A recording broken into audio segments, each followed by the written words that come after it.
So here's the proclamation that was sent out from the White House last weekend. Invocation of the Alien Enemies Act by the President of the United States of America. This is the proclamation in which Donald Trump invoked a law from the 1700s that says when we're at war, the president can immediately deport and jail anyone his administration picks. In this case, picks as belonging to a Venezuelan criminal gang, which is something that has nothing to do with wartime. But regardless, they put this out, and there's Donald Trump's signature on the proclamation. Within hours of that proclamation, the Trump administration put hundreds of people on planes bound for a prison in El Salvador. And they had no legal process at all. People were just grabbed, chained, and sent to a foreign prison.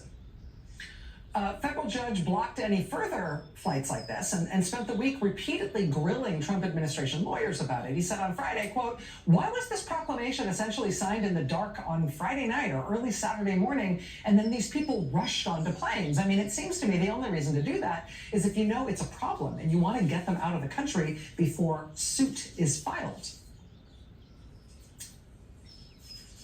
Donald Trump, a couple hours after the judge said that, was asked about that when he was departing for yet another weekend of golf, this time at his New Jersey golf club. So he's asked about, why did you sign this in that weird time frame? Why did you sign it in the dark in that way? Watch what Trump said in response. This was super weird. I don't know when it was signed because I didn't sign it. Other people handled it. But Marco Rubio's done a great job, and he wanted him out, and we go along with that. I don't know when it was signed because I didn't sign it. You sure, big guy? Because you're trying to blame Marco Rubio here, but that is not Marco Rubio's signature. Do you not remember signing it? Did you not sign it? Somebody else put your name there? When the White House was asked about Trump saying he totally did not sign that proclamation with his signature on it, the White House came up with a novel explanation. They said, and I quote, "President Trump was obviously referring to the original Alien Enemies Act that was signed back in 1798. Oh yes, obviously, the President of the United States, obviously, just thought he was being asked whether he signed a document more than 200 years ago. And his answer was, no, other people handled that. Isn't Marco Rubio wonderful?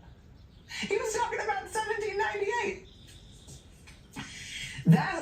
This proclamation at question is ostensibly the legal underpinning for this whole deportation operation, this sending flightfuls of people to a prison in a foreign country.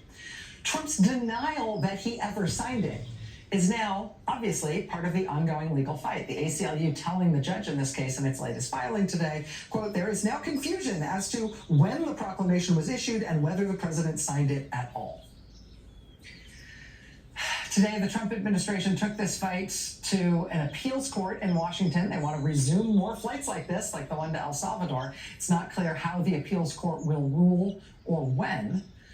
But meanwhile, the Trump administration just tonight has filed notice that it is invoking the state secrets privilege, meaning they are claiming that for national security reasons, they don't need to provide the court any information about these deportation flights. Even as we still don't know who they deported, and even as attorneys and family members of the people they put on those flights say they can't get in touch with anybody who has been put in this prison in El Salvador. It is an insane story from the very beginning, but it's now approaching surreal. The ACLU lawyer who argued this in court today is going to join us live here next. Stay with us.